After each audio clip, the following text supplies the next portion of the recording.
Hello everyone and welcome to my Bachelor Nation 24 channel. I hope everyone is having a wonderful day. Before we begin, please hit the subscribe button and give this video a thumbs up. The Curse of Oak Island. The team explores whole new areas of the island. This week on The Curse of Oak Island, the guys started exploring new areas of the island in the hope of finding new treasures and historical artifacts. The team began searching for shipwrecks off the coastline and also hunted for a secret shaft on Lot 8. The Curse of Oak Island always mixes disappointment and hope into a murky soup of emotions, and this week was no different. The third shaft, DH82, at the Money Pit ended in failure at a depth of 150 feet, where it met the same fate as the previous two shafts by hitting bedrock. All is not yet completely lost. The team has one more shaft to drill before the end of the season. But with yet more disappointment at the Money Pit, the team has, understandably, started increasingly switching their focus from that area in an effort to find artifacts and treasure elsewhere. Oak Island team begins looking offshore and on Lot 8.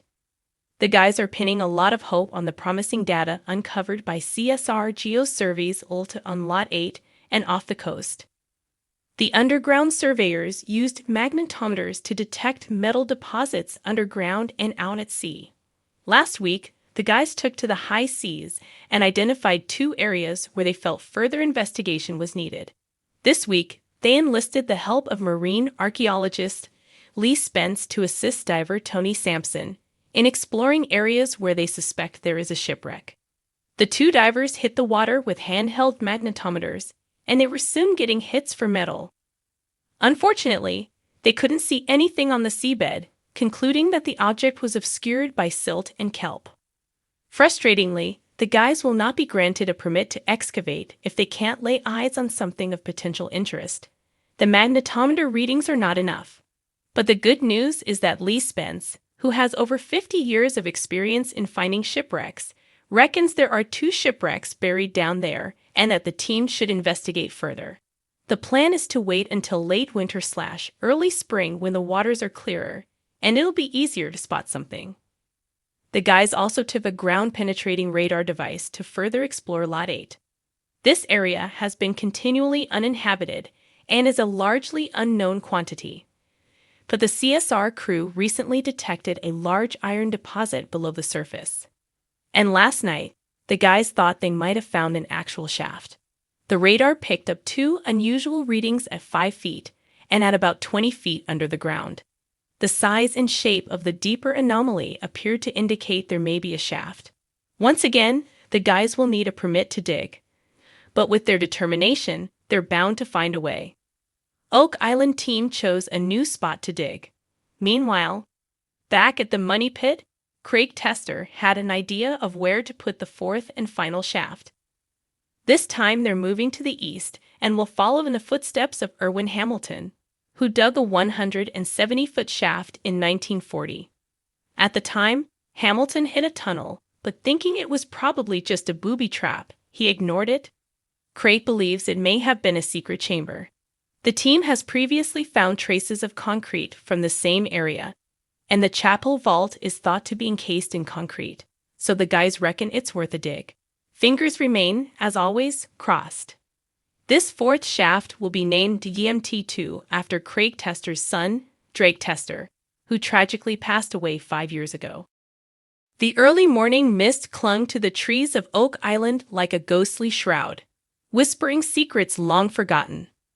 The island had a way of holding onto its mysteries, teasing those who dared to unlock its past with fleeting glimpses of what could be, only to pull back into the shadows. For years, the team had dedicated their lives to uncovering these secrets, driven by a shared obsession with the promise of untold riches and ancient history buried deep within the island's soil. But now, as the sun began to rise over the horizon, casting a golden glow across the landscape, they stood on the precipice of a new adventure, one that would take them to parts of the island never before explored. Rick and Marty Lagina, the brothers whose passion had ignited this modern quest, stood at the edge of a dense forest on the northern side of the island. They had walked this land countless times, every inch of it etched into their memories, but today felt different. There was an air of anticipation, a sense that something monumental was about to happen. "Are you ready for this?" Marty asked, his voice low and steady, betraying none of the excitement he felt inside. Rick nodded, his eyes scanning the thick underbrush ahead.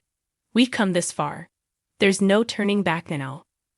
Behind them, the rest of the team gathered, each person carrying their own hopes and dreams into this uncharted territory. There was Craig Tester, the ever-pragmatic engineer whose calculations had led them to this moment. Alex Lagina, Marty's son, eager to prove himself in the footsteps of his father and uncle. And Gary Drayton, the metal-detecting expert whose finds had breathed new life into the search.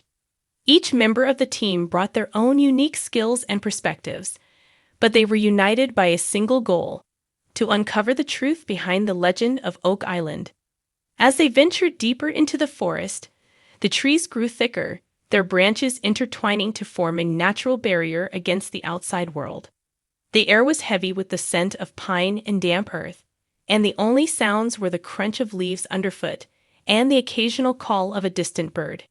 It was as if the island itself was holding its breath, waiting to see what they would find. They had come to this remote part of the island based on new evidence, an ancient map discovered in the archives of a European library, long forgotten until now. The map hinted at a series of hidden chambers deep beneath the earth, far from the areas they had previously explored. If the map was accurate, it could lead them to the very heart of the island's mystery. But maps, like legends, were often shrouded in myth. The team knew better than to take anything at face value. They had been down this road before, chasing leads that led to dead ends, but there was something about this map, something that felt different. It was as if the island itself was guiding them, urging them to look beyond the familiar and into the unknown. Hours passed as they made their way through the forest, the landscape gradually shifting from dense woods to rocky terrain. The ground beneath their feet became uneven, the soil giving way to jagged stones and hidden crevices. It was treacherous, but the team pressed on, driven by the knowledge that they were on the cusp of something extraordinary. Finally, they reached a clearing, a wide, open space bordered by ancient trees that seemed to have stood watch over the island for centuries. In the center of the clearing, partially obscured by moss and vines, was the entrance to a cave. It was not large, barely wide enough for a single person to pass through. But there was no mistaking its significance. "This is it," Rick said, his voice barely above a whisper. "This is what we've been looking for." The team gathered around the entrance, their faces a mixture of awe and determination. The cave was dark, the interior hidden from view, but there was a palpable sense of history emanating from within. It was as if they had stumbled upon a portal to another time, a place where the past and present converged. Gary was the first to step forward, his metal detector in hand.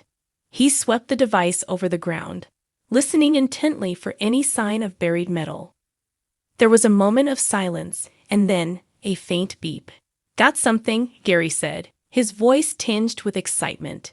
He knelt down, carefully brushing away the dirt to reveal a small, rusted object. It was an old key, its metal corroded by time, but still intact. "A key," Marty said, examining the find. "But to what?" "Only one way to find out," Rick replied, his eyes fixed on the cave entrance. "Let's go." One by one, the team entered the cave, their flashlights cutting through the darkness. The walls were lined with ancient carvings, symbols, and markings that hinted at a lost civilization. The air was cool and damp, carrying the faint scent of the sea, and the sound of dripping water echoed through the chamber.